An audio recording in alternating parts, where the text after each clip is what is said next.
Viral preman ancam pedagang pakai sajam demi 2 rokok gratis. Sebuah video aksi premanisme di kota Medan, viral di media sosial. Dalam video tersebut, seorang pria mengancam pedagang warung sembako dengan kapak di Jalan Darussalam.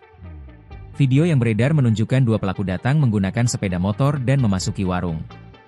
Salah satu dari mereka, pria yang mengenakan masker, terlihat mengacungkan kapak kepada pekerja warung dan meminta 2 bungkus rokok Sampurna. Merasa terancam, korban terpaksa memenuhi permintaan pelaku.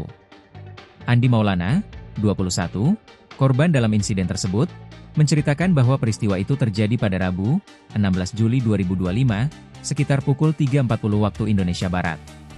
Saat itu, dia sedang menjaga warung sendirian ketika melihat 2 sepeda motor terparkir di depan warung.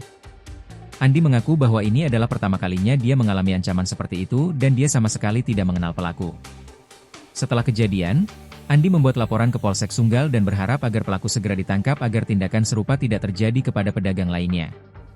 Menanggapi laporan tersebut, Kanit Reskrim Polsek Sunggal AKP Budiman Simanjuntak menyatakan, pihaknya telah menerima laporan dari korban. Download Tribun X sekarang, menghadirkan lokal menjadi Indonesia.